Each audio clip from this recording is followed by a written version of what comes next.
गरीब पिता का संघर्ष एक ऐसी कहानी जो दिल को छू जाएगी। एक छोटे से गांव में रामलाल नाम का एक गरीब आदमी रहता था। उसकी पत्नी और एक 10 साल का बेटा था, मोहन।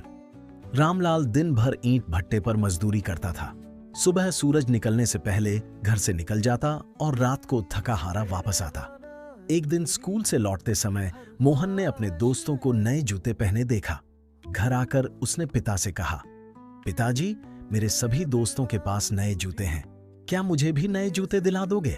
रामलाल मुस्कुराया और बोला, हाँ बेटा, अगले महीने जरूर दिलाऊंगा। लेकिन उसे पता था कि घर में खाने के पैसे जुटाना ही मुश्किल हो रहा था। उस रात रामलाल सो नहीं पाया। वह बार बार अपने बेटे की बात सोचता रहा। अगले दिन उसने मजदूरी के बाद अतिरिक्त काम करना शुरू कर दिया। दिन में भट्टे पर और रात में ट्रक से सामान उतारने का काम। धीरे धीरे उसके हाथों में छाले पड़ गए। शरीर जवाब देने लगा, लेकिन उसके दिमाग में सिर्फ एक बात थी, मेरे बेटे की आंखों में निराशा नहीं आनी चाहिए।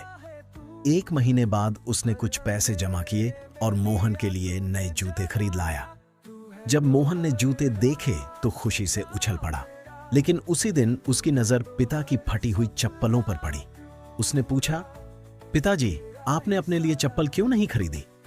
रामलाल हंसकर बोला, बेटा, मेरी चप्पल अभी चल रही है। लेकिन सच यह था कि उसने अपने लिए कुछ नहीं खरीदा था। समय बीतता गया। मोहन बड़ा हुआ और पढ़ाई में बहुत अच्छा निकला, लेकिन कॉलेज की फीस बहुत ज्यादा थी।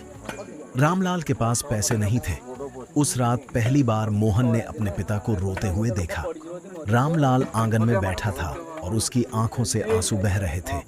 वह कह रहा था, हे भगवान, मेरे पास इतना भी नहीं कि मैं अपने बेटे को पढ़ा सकूं।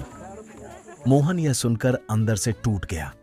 अगले दिन उसने पिता से कहा, पिताजी, आप चिंता मत करो, मैं पढ़ूंगा भी और काम भी करूंगा। रामलाल ने बेटे का सिर सहलाया और कहा, नहीं बेटा, तुम्हारा काम सिर्फ पढ़ना है, बाकी सब मैं संभाल लूंगा। उसने अपनी पत्नी के गहने बेच दिए, कर्ज लिया और बेटे का कॉलेज में दाखिला करा दिया। कई साल बीत गए। एक दिन मोहन की नौकरी एक बड़ी कंपनी में लग गई। पहली तनख्वाह मिलने पर वह सीधे घर पहुंचा। उसने अपने पिता के हाथ में पैसे रखे और कहा, पिताजी, ये मेरी पहली कमाई है। रामलाल की आंखों में आंसू आ गए। मोहन ने कहा, आज मैं जो कुछ भी हूं, आपकी वजह से हूं। आपने अपने सपने बेचकर मेरे सपने पूरे किए हैं। रामलाल मुस्कुराया और बोला, बेटा, पिता की सबसे बड़ी दौलत उसके बच्चों की सफलता होती है। उस दिन दोनों की आंखों में आंसू थे।